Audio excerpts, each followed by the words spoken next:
Yes, dear students, today in continuation with the lecture based on the electromagnetic induction, we'll discuss motional EMF from Lorentz force.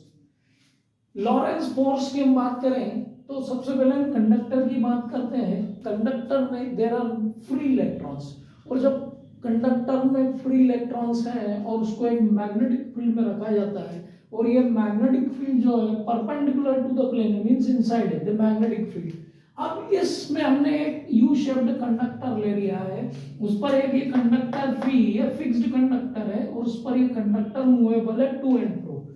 तो जब इसमें free electrons हैं और जब ये magnetic field में move किया जाता है तो इस पर एक फोर्स लगेगा according to Fleming's left hand rule that we can define magnetic जो लॉरेंस फोर्स है।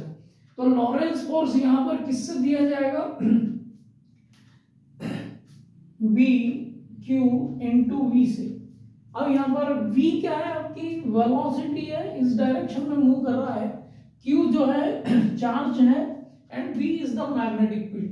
सिमिलरली जब ये मूव करेगा तो एक ईएमएफ को इंड्यूस करेगा और इसमें एक करंट भी जनरेट होगा, और साथ ही साथ देखें तो एक इलेक्ट्रिक फील्ड भी जनरेट होगी, और वो इलेक्ट्रिक फील्ड जनरेट होगी तो वहां पर एक इलेक्ट्रिक फोर्स भी होगा, और वो इलेक्ट्रिक फोर्स किससे दिया जाएगा? Q into E. E electric field को रिप्रेजेंट कर रहा है, और जब ये दोनों फोर्स इक्वल होंगे Fm is equal to F into E, तो हम देखते हैं हमको क्या मिलता है? B Q V which is equal to Q into E. तो यहां पर हम देखें कि हमको मिल गया B into V which is equal to E. अब ई के लिए हम देखें तो ई जो इलेक्ट्रिक फील्ड को डिफाइन करता है, और V अपॉन एल, इफ हम अज्यूम कर लें कि V जो है इसमें पोटेंशियल है, तो potential per unit length electric field को देगा, मींस पोटेंशियल ग्रेडियंट को डिफाइन करेगा।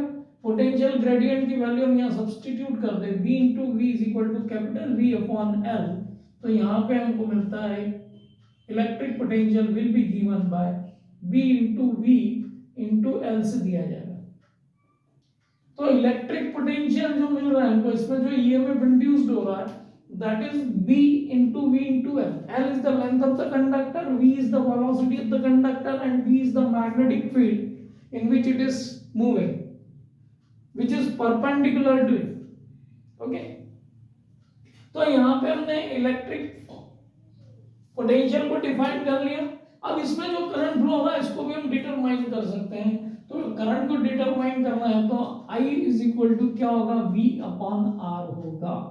इलेक्ट्रिक पोटेंशियल इसमें जो डेवलप हो रहा है और रेजिस्टेंस इस कंडक्टर का, तो ये हमको दे देगा B into v l upon r. ये हमको क्या मिल गया? करंट इंड्यूस्ड करंट की वैल्यू भी हम इसके थ्रू कैलकुलेट कर सकते हैं, है ना? तो ये अब इस पे फोर्स भी क्या लग रहा है उसको भी हम कैलकुलेट कर सकते हैं, force on the movable arm. तो force on the movable arm दिया जाएगा आपका बी आई एल साइन 90 से दिया जाएगा, क्योंकि इनके बीच में जो एंगल बन रहा है वो 90 डिग्री का एंगल बन रहा है। तो B I L sine 90 degree से आप इसको डिफाइन कर सकते हैं, और आई को भी डिफाइन करना है, ये करंट को रिप्रेजेंट कर रहा है। साइन 90 की वैल्यू आपकी हो गई 1, बी इंटू आई को हम रिप्लेस कर सकते हैं बी इंटू वी इंटू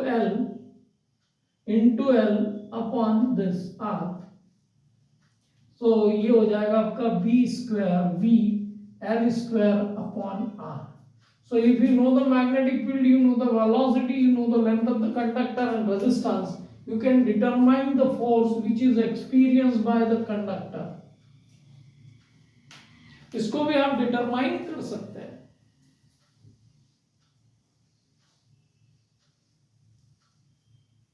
तो इस तरीके से हम लॉरेंट फोर्स से we can determine the electric potential induced, means EMF induced in it. Then we can determine the current which is flowing because of the induced EMF, that is given by B into V into L upon R.